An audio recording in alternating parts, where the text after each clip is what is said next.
provide access to folks who want access. Went down there only to Milwaukee, only looking to do one. Will said, man, you got to scale up. I ain't know what scale up meant. Anybody else know what scale up meant? Yeah, I didn't. Y'all way further ahead than me. I didn't know what it meant. It meant that you need to do more than one. So he convinced us to do four hoop houses. So on our land, if you come by our church where we are, you'll see the hoop houses. This is some of the installation. We were very fortunate. We got grants from the Legacy Foundation. That's Kelly Ano of the Legacy Foundation. They have helped us tremendously in what we are trying to do to change the landscape for African Americans in Gary. But this ain't just happening in Gary. I've talked to folks in Baltimore. I talked to folks in Boston, folks in the ATL, in H-Town, all over the country. There are folk who are saying we can do something with in blighted neighborhoods. This is a blighted neighborhood where our church is. There's one occupied house on our block. One. Block behind us, there's one occupied house on that block. And so the question is, what do we do with these blighted spaces that we have in this post-industrial area? And we've decided to do a demonstration project to show what can happen when you have blight. In fact, if you drop the B from blight, you'll get light. When you drop the B from blight, you'll start showing some light. And that's what we believe that we are doing right in the heart of Gary, Indiana. So this is Mr. Will Allen. He's showing us what we need to do. In fact, right across the street, they're boarded up buildings. That's the old Emerson School. It's the first school built in Gary in 1908. It is now Emerson and Spalding, the school that was the feeder school to Emerson, the elementary school, are both boarded up as a result of what Mark talked about, a decline in population and a decline in resources that has made the school system have to make some decisions. These are the hoop houses as they were being installed. We put a lot of food in there over the last 2 years. We've grown inside of the 3 hoop houses that are 20 by 48 feet. We've grown over 10,000 pounds of food each of the last 2 years, and we expect to do that or more in this growing season. But this is them at a completed place, the hoop houses. And these are folks who've come because we just didn't want it to be just about fruit and vegetable. So we planted last year an orchard. We got apples, pears, cherries, plums, and peaches, 3 trees apiece, because there's an African proverb that says don't just grow trees for shade.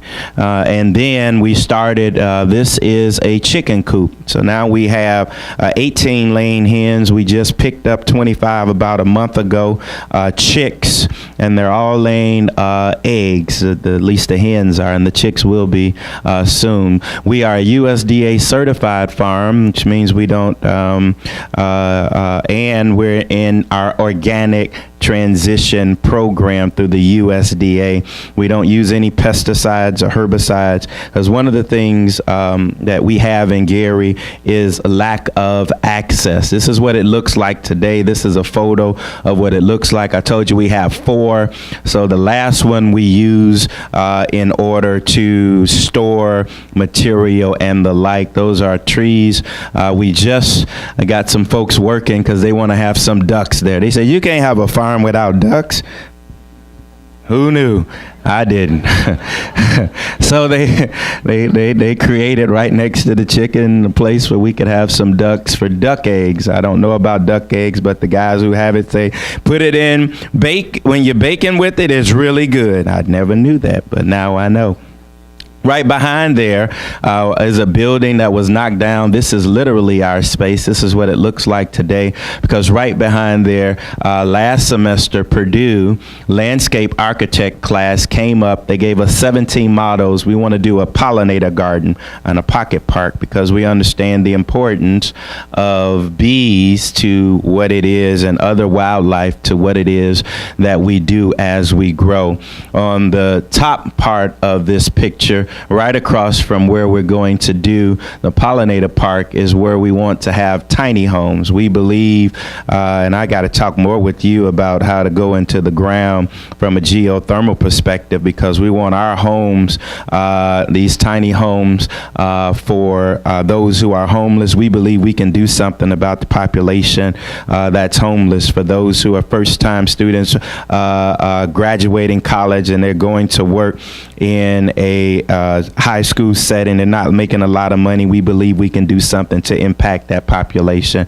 So we got a number of plans and ideas. The city donated us a building where we started on a fish farm, and we were going to do aqua and hydroponics. Until recently, we were approached by a group.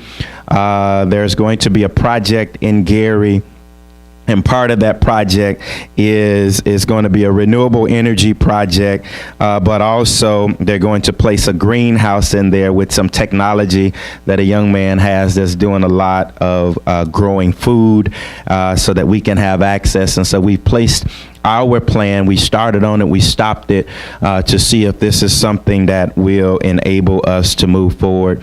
And then finally, this is the group. We bring youth, because this isn't just about us.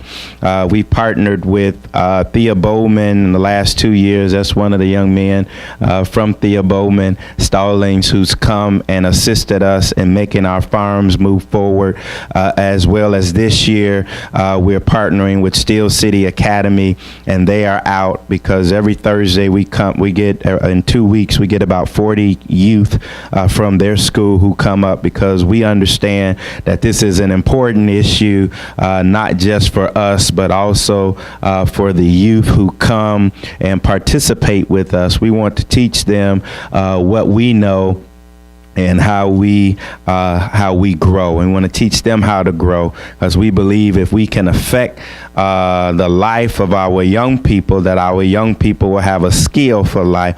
I love giving away food, but I love even more teaching a person how to fish for their own food. This is us. You can find us at faithcdc.net to learn more about us. I'm Pastor Whitaker. Thank you.